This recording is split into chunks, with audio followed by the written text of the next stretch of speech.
नमस्कार विद्यार्थी मित्रांनो, स्वागत आहे सर्वांचं आपल्या यूट्यूब चॅनलवर.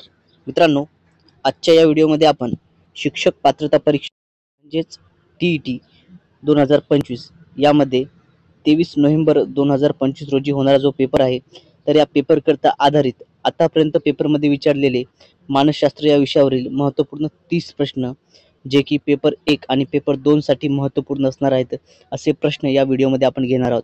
व्हिडिओ आवडल्यास सर्वांनी व्हिडिओला लाईक करायचं आहे आणि चॅनलला सबस्क्राईब करायचं आहे. ओके, चला तर मग व्हिडिओला सुरुवात करूया. बघा, आतापर्यंत TET मध्ये जे प्रश्न विचारण्यात आले होते ते प्रश्न आपण या व्हिडिओमध्ये घेणार आहोत. बघा, पहिला प्रश्न या ठिकाणी विद्यार्थी मित्र काय आहे? मानव विकासाचा सर्वात वेगवान टप्पा कोणता आहे? बघा, TET 2014 मधील पेपर 1 मध्ये हा प्रश्न विचारण्यात आला होता. मानव विकासाचा सर्वात वेगवान टप्पा कोणता आहे? पर्याय बघा, ए बाल्यावस्था, बी किशोरावस्था, सी प्रौढावस्था आणि डी आहे वृद्धावस्था. तर विद्यार्थी मित्रो, या ठिकाणी मानव विकासाचा सर्वात वेगवान टप्पा कोणता आहे? तर तो आहे किशोरावस्था. ओके, पर्याय क्रमांक बी किशोरावस्था हे आपल्या प्रश्नाचं योग्य असं उत्तर असणार आहे. बघा, याचं थोडंसं आपण स्पष्टीकरण समजून घेऊया. काय आहे स्पष्टीकरण या ठिकाणी? बघा, स्पष्टीकरणामध्ये किशोरावस्था जी आहे, किशोरावस्था ही सामान्यपणे 6 ते 12 वयापर्यंत असते. याच्यामध्ये याचे दोन प्रकार पडतात. एक म्हणजे पूर्व किशोरावस्था, जी की 6 ते 9 वर्ष असते. त्यानंतर उत्तर किशोरावस्था 6 ते 12 वर्ष. आता विद्यार्थी मित्रो, किशोरावस्था ही उत्तर बाल्यावस्था म्हणूनही ओळखली जाते. ओके, दुसरे एक नाव काय याला? तर उत्तर बाल्यावस्था असंही नाव याला आहे. आता यामध्ये शालेय प्रवेश या कालखंडामध्ये जे आहे, शालेय प्रवेश ही खूप महत्त्वाची, या अवस्थेतील सर्वात महत्त्वाची घटना ही मानल्या जाते. बघा, यामध्ये या अवस्थेत विद्यार्थी मित्रो, जे विद्यार्थी जे असतात त्याच्यामध्ये यांच्या अवस्थेत प्रामाणिकपणा, खिलाडू वृत्ती, माता, न्यायवृत्ती, सहकार्य, खरेपणा या सर्व गोष्टी ज्या असतात त्या विकसित होतात. आणि समाजामध्ये या अवस्थेतील मुले जी आहे ही शाळकरी मुले म्हणून ओळखल्या जातात. काय ओळखल्या जातात? शाळकरी मुले म्हणून ओळखल्या जातात. बघा, अशा पद्धतीने आपण अगदी डिटेलमध्ये स्पष्टीकरण या ठिकाणी या प्रश्नाचं बघितलेलं आहे, जेणेकरून तुम्हाला आगामी परीक्षेत कुठल्याही पद्धतीने प्रश्न आला तर तो तुम्हाला व्यवस्थितरित्या सोडवता आला पाहिजे, चुकता कामा नाही. ओके, चला, व्हिडिओ आवडल्यास एक वेळ सर्वांनी व्हिडिओला लाईक करायचा आहे विद्यार्थी मित्रो. त्यानंतर बघा, आता किशोरावस्था जी आहे, किशोरावस्थेत शारीरिक, मानसिक व भावनिक विकास जो असतो हा झपाट्याने होत असतो. किशोरावस्थेत काय होतो? शारीरिक, भावनिक आणि मानसिक विकास हा झपाट्याने होत असतो. ओके, चला विद्यार्थी मित्रो, व्हिडिओ आवडत असल्यास सर्वांनी चॅनलला सबस्क्राईब करायचं आहे आणि जर या प्रश्नांची तुम्हाला PDF डाउनलोड करायची असेल तर आपले टेलिग्राम चॅनल तुम्ही जॉईन करायचं आहे. यानंतर पुढचा प्रश्न बघा, पुढील प्रश्न खूप महत्त्वपूर्ण आहे विद्यार्थी मित्रो.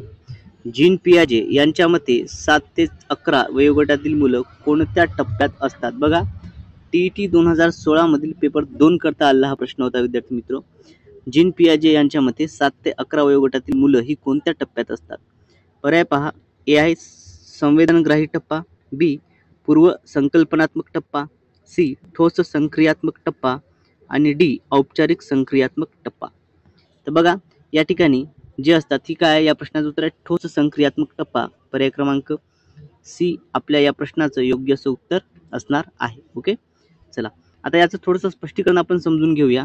बघा, ठोस संक्रियात्मक टप्पा जो आहे हा, या टप्प्यातील मुले तर्कशुद्ध विचार करतात, पण प्रत्यक्ष गोष्टीवर आधारित जे तर्कशुद्ध विचार असतात त्याच्यावरती ते या ठिकाणी विचार विनिमय त्यांचं चालू असतं. ओके, चला, यानंतर पुढचा प्रश्न बघा विद्यार्थी मित्र. पुढील प्रश्न आपल्या स्क्रीनवर आहे. खालीलपैकी अनुवंश संशोधन करणाऱ्या डॅश डॅश शास्त्रज्ञाने वाटाण्यावर संशोधन केले? बघा, कोणता शास्त्रज्ञ होता ज्यांनी अनुवंश संशोधनासाठी वाटाण्यावर संशोधन केले, असा प्रश्न विचारलेला आहे. पर्याय बघा, अर्नॉल्ड गिझेल, 2 एबिंग हॉस, 3 ग्रेगॉर मेंडेल आणि 4 आहे एडवर्ड स्नोडेन. तर विद्यार्थी मित्र, पर्याय क्रमांक 3 ग्रेगॉर मेंडेल यांनी काय केलं आहे, तर अनुवंश संशोधनासाठी वाटाण्यावरती प्रयोग केला होता. TET 2017 मध्ये पेपर 1 करता हा प्रश्न विद्यार्थी मित्र विचारण्यात आलेला होता. ओके, पहा, आता खूप महत्त्वाचा हा प्रश्न होता, याचा आपण डिटेल्स देखील समजून घेऊया. बघा काय आहे, तर या ठिकाणी 1860 मध्ये अनुवंशासंबंधी ग्रेगॉर मेंडेल यांनी वाटाण्यावरती संशोधन केले. आता बघा, नवजात जी पिढी असते या पिढीमध्ये मागील 3 पिढ्यांचे गुणदोष जे असतात संक्रमित होत असतात.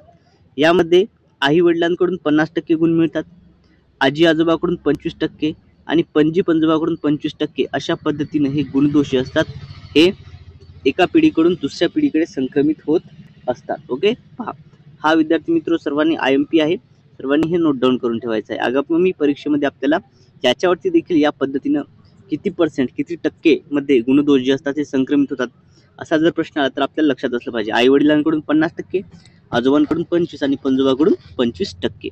ओके, पहा आता नवजात पिढीमध्ये ज्या पिढ्यामध्ये गुणदोष संक्रमित होतात तर याच्यामध्ये आपण बघितलेलं आहे ज्या पद्धतीने संक्रमित होतात ते. ओके, चला यानंतर पुढचा प्रश्न बघा. पुढील प्रश्न आपल्या स्क्रीनवर आहे. प्रयत्न व चुका सिद्धांत कोणी मांडला? प्रयत्न व चुका हा जो सिद्धांत आहे हा कोणी मांडला?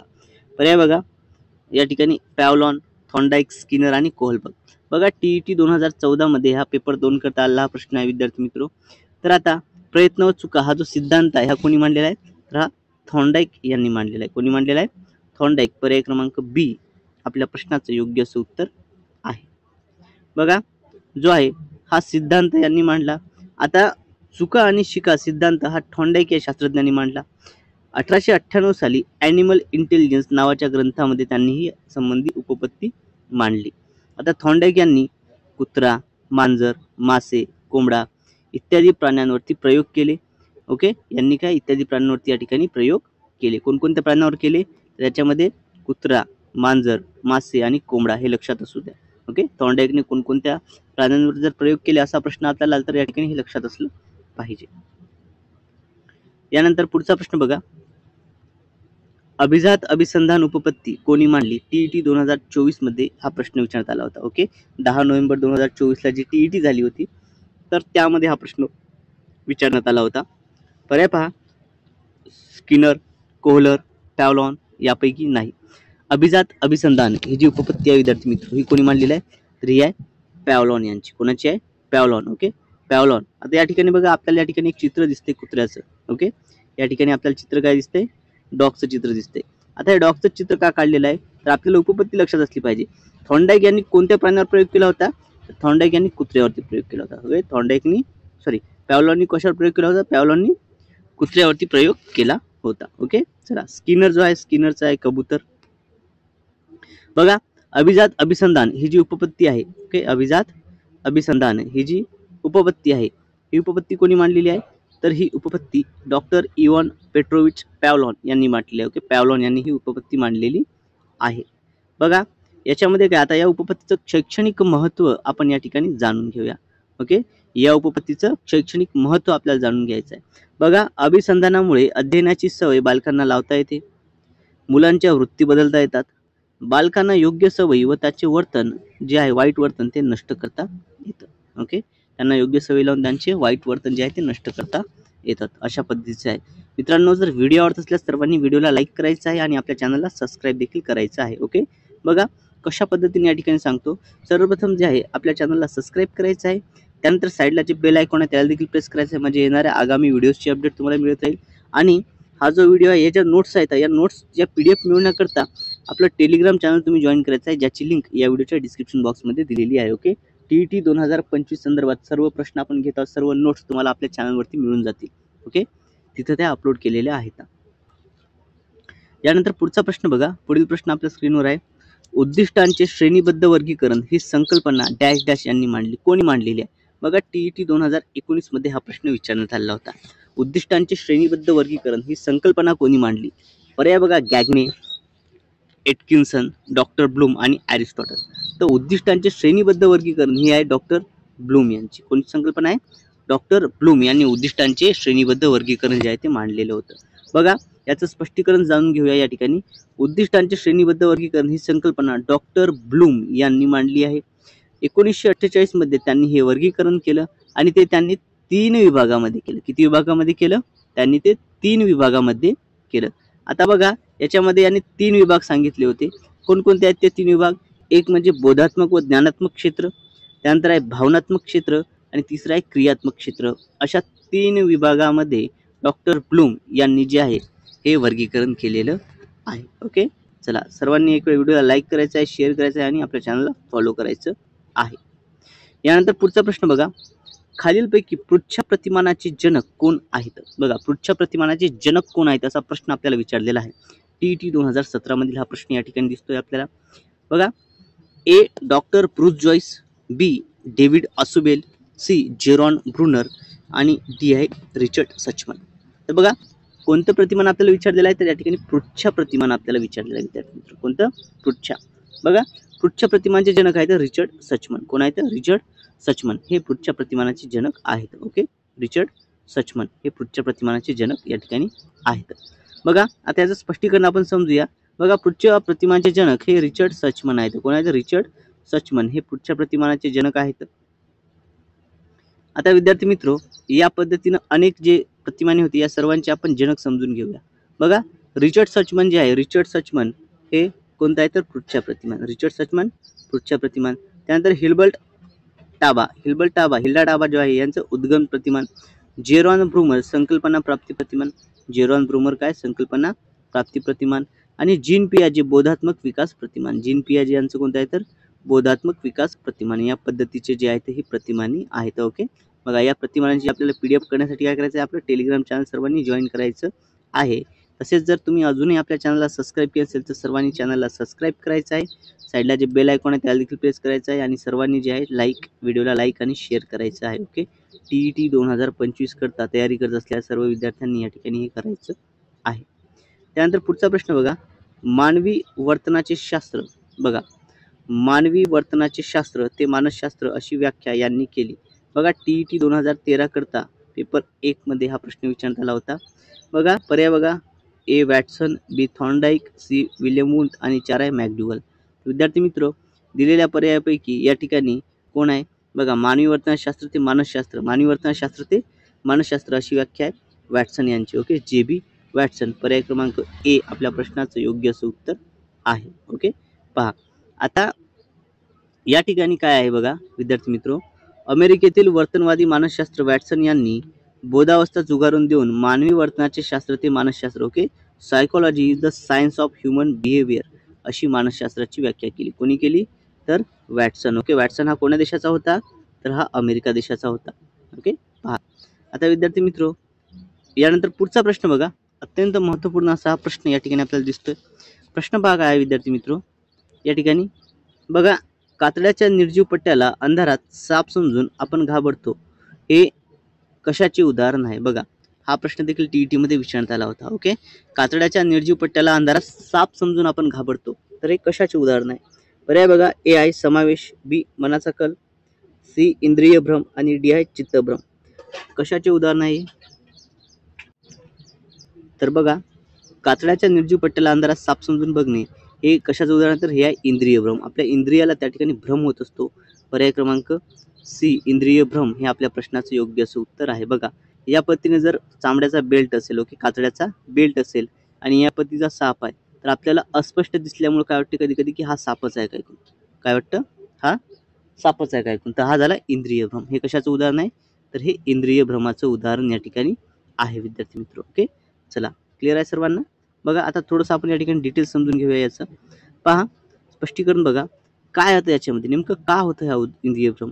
बघा उद्दीपक अस्पष्ट असला किंवा पार्श्वभूमी ही बदललेली असली तर अशा वेळी आपली जी ज्ञानेंद्रियाकडून चुकीचा अर्थ लावला जातो. काय होतं अशा वेळी ज्ञानेंद्रियाकडून चुकीचा अर्थ लावला जातो. याला इंद्रिय भ्रम असे म्हणतात. काय म्हणतात त्याला? इंद्रिय भ्रम असे म्हणतात. बघा आता याच्यामध्ये इंद्रिय भ्रमाची अजून उदाहरणे जी की परीक्षेच्या दृष्टिकोनातून महत्त्वपूर्ण आहे, जी यापूर्वी परीक्षेमध्ये विचारलेली आहेत. ओके, पहा मग आता कोणकोणती उदाहरणे आहेत. एक बघा विद्यार्थी मित्र, रस्त्यावर पडलेल्या दुधाच्या बाटलीची बूच उन्हात चमकते तेव्हा आपल्याला ते रुपयाच्या नाण्यासारखी वाटते. काय वाटते? रुपयाच्या नाण्यासारखी वाटते. हा एक झाला. त्यानंतर पुढील बघा, कातड्याच्या निर्जीव पट्ट्याला आपण अंधारात साप समजून घाबरतो. हा ज्यावरती आपल्याला प्रश्न विचारण्यात आला होता. ओके, बघा याच्या व्यतिरिक्त जर आपण एखाद्या बसमधून प्रवास करत असताना रस्त्याच्या काठी जी झाडे असतात ती झाडे आपल्याला पळायल्यासारखी वाटतात. हा देखील इंद्रिय भ्रम आहे. ओके, चला क्लिअर आहे सर्वांना. पहा अशा पद्धतीने विद्यार्थी मित्र आपण डिटेलमध्ये या ठिकाणी सर्व प्रश्नांचं स्पष्टीकरण आतापर्यंत TET मध्ये मानसशास्त्र या विषयाला जे काही प्रश्न विचारण्यात आले होते ते प्रश्न आपण या ठिकाणी बघितलेले आहेत. ओके, पहा, तुम्हाला जर विद्यार्थी मित्र व्हिडिओ आवडत असल्यास सर्वांनी व्हिडिओला लाईक करायचा आहे, आपल्या चॅनलला सबस्क्राईब करायचं आहे. ओके, सर्वांनी व्हिडिओला लाईक करायचं आहे. खूप महत्त्वपूर्ण प्रश्न आगामी परीक्षा दृष्टिकोनातून या ठिकाणी आपण घेतो. तुम्हाला आगामी परीक्षेमध्ये नक्कीच या व्हिडिओचा फायदा होईल, कारण की TET परीक्षेमध्ये बरेच प्रश्न हे वारंवार रिपीट होत असतात. ओके, चला यानंतर पुढचा प्रश्न बघा. साधक अभिसंधान उपपत्तीचा उद्गाता डॅश डॅश होय. बघा, साधक अभिसंधान उपपत्ती संदर्भात आपल्याला या ठिकाणी प्रश्न विचारलेला आहे. कोण होता उद्गाता? A Albert Bandura, B BF Skinner, C doctor Bloom आणि डी थॉर्नडाईक. तर बघा, साधक अभिसंधान. आता विद्यार्थी मित्र या ठिकाणी आपल्याला कशात चित्र दिसते बरं? आपल्याला दिसते कबूतर. काय दिसतंय?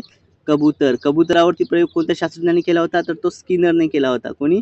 स्किनर. पर्याय क्रमांक बी आपल्या प्रश्नाचं योग्य असं उत्तर आहे.